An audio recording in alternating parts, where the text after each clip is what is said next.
Look, the best thing he did for New York City was leave. Good riddance. Let him go to Florida. Be careful not to get COVID. COVID ambushed New York due to Trump's negligence. He is the cause of COVID in New York. Changed his residence to go to Florida. Why? He can't come back to New York. He can't.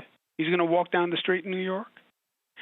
Forget bodyguards. He better have an army if he thinks he's going to walk down the street in New York. No, New Yorkers don't want to have anything to do with him, and he knows it. Bit of a threat there. Man, Cuomo really tore into the President of the United States last night because the President yesterday suggested through the administration that they may try to figure out how to defund certain cities that are anarchist jurisdictions, places where there is such lawlessness on the streets. Let's bring in Mike Huckabee, Fox News contributor, former Republican presidential candidate, and author of a brand new book on sale right now. It's called The Three C's That Made America Great: Christianity, Capitalism, and the Constitution. Governor, good morning to you. Good morning. Great to be with you guys. Great to have you. Okay, so that was the governor last night, right? All right. We're going to get in the Wayback Machine, Governor. Here is the same guy talking about the same president who 6 months ago he really kind of liked. Watch. Kudos where kudos are due, and here the vice president and the president responded very quickly.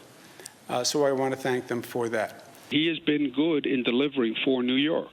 He has delivered for New York. He is ready, willing, and able to help. Do I have faith in the president? Look, what the federal government did, working with states, as I just said, was a phenomenal accomplishment. The federal government stepped up and was a great partner, and I'm the first one to say it. We needed help, and they were there.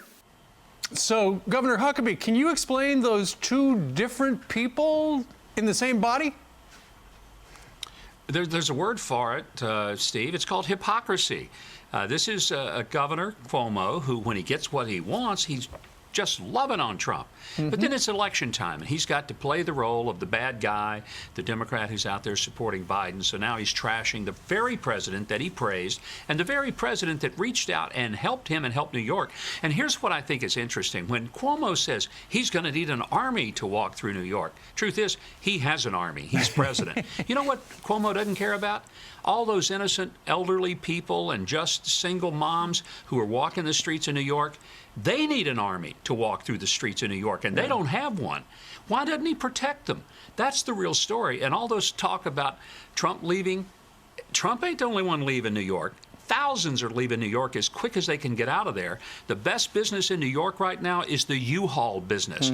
Get the heck out of there, because nobody wants to live there anymore, and the people that are left are the ones who can't leave. And by the way, if you ask the NYPD, who do they want to guard, the governor or the president? I think I know who they're leaning towards, and that's who they've already endorsed. Number two, it's not safe for anybody to walk the streets of New York, thanks to him and his ridiculous mayor, who could not be lower achieving.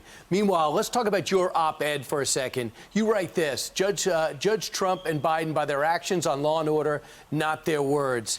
What do you mean? Well, let me give you an example. Senator Tim Scott put together a very serious proposal on police reform that should have been embraced by both parties because they were supposed to be solving an issue. And when the Dems said, well, we want amendments, he said, put them all on there, as many as you want. And they, instead of taking the answer yes, they didn't just take a knee, they took a hike. So they're not serious about this, and that's what I'm saying. If they were serious about reform, if they were serious about law and order, they've had an opportunity to come to the table. Instead, they've taken to the streets. They've burned, they've looted, and they've been silent about that now for months. And only when the polls started reflecting that people are sick and fed up with it did they start saying, oh, you know something, looting and rioting, they're not a really good thing for America. But it took months to come to that conclusion. Governor, we'd love to hear about your new book that's out now, The Three C's That Made America Great: Christianity, Capitalism, and Constitution. What can you tell us about it today? Well, there are underpinnings of the United States, and it made our country great. First is the Judeo-Christian understanding that we are individuals.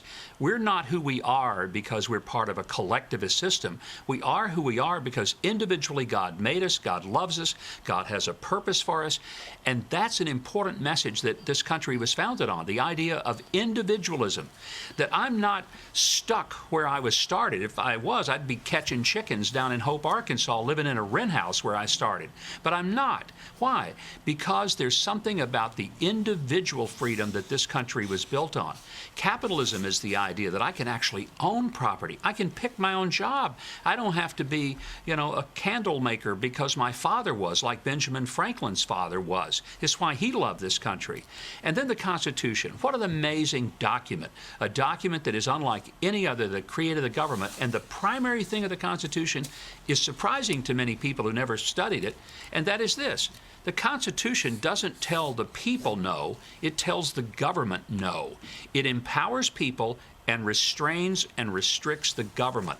That is a unique kind of policy and document for a government to live under, and we are blessed to be in the United States, and I talk about why. And all three are in jeopardy. Amen. And maybe on the ballot November 3rd.